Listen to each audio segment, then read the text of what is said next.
നമസ്കാരം. Raf talk ഫുട്ബോളിലേക്ക് അവർക്കും സ്വാഗതം. ഫിഫ വേൾഡ് കപ്പിൻ്റെ ആദ്യ നോക്കൌട്ട് സ്റ്റേജ് മത്സരത്തിൽ കാനഡയ്ക്ക് വിജയം. വാവ്, ലൈറ്റ് ഡ്രാമ എന്നേ പറയണ്ടു. തങ്ങളാലാവുന്ന വിധം പൊരുതിയ സൗത്ത് ആഫ്രിക്ക അവസാന നിമിഷമാണ് സ്റ്റീഫൻ ഇസ്റ്റാക്യോയുടെ ഗോളിൽ വീണുപോയത്. എന്തായാലും അവരുടെ വേൾഡ് കപ്പ് ചരിത്രത്തിലെ ഏറ്റവും മികച്ച റൺ തന്നെയാണ് സൗത്ത് ആഫ്രിക്ക നടത്തിയിരിക്കുന്നത്. ഒടുവിൽ അവർ ഹൃദയം തകർന്ന് കണ്ണീരണിഞ്ഞ് മടങ്ങുന്നു. കാനഡ ഇതാ വേൾഡ് കപ്പിൻ്റെ റൗണ്ട് ഓഫ് 16 കടന്നിരിക്കുന്നു.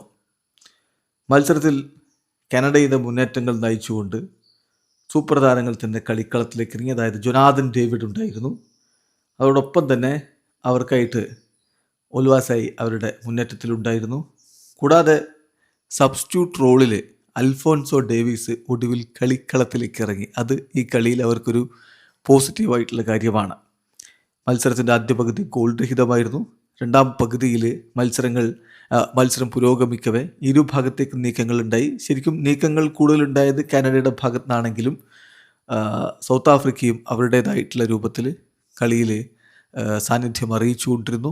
അങ്ങനെ മത്സരം ഒരു സമനില. ഇനി എക്സ്ട്രാ ടൈം വെയിറ്റ് ചെയ്യുന്ന ആ ഒരു ഘട്ടത്തിൽ ഇഞ്ചുറി ടൈമിലാണ് സ്റ്റീഫൻ ഇസ്റ്റാക്യോയുടെ ഗോൾ പിറക്കുന്നത്. ആ ഒറ്റ ഗോളിന് കാനഡ വിജയിച്ചു കയറി. ഇതാ അവർ റൗണ്ട് ഓഫ് 16 എത്തിയിരിക്കുന്നു. സൗത്ത് ആഫ്രിക്ക അവരുടെ ചരിത്രത്തിലെ ഏറ്റവും മികച്ച വേൾഡ് കപ്പ് റൺ നടത്തിയ ശേഷം അവസാനം പുറത്തേക്ക്. വീഡിയോ അവസാനിക്കുന്ന ഫുട്ബോൾ ലോകത്തെ കൂടുതൽ വിശേഷങ്ങളുമായി റാഫ് ടോക്സ് എത്താം.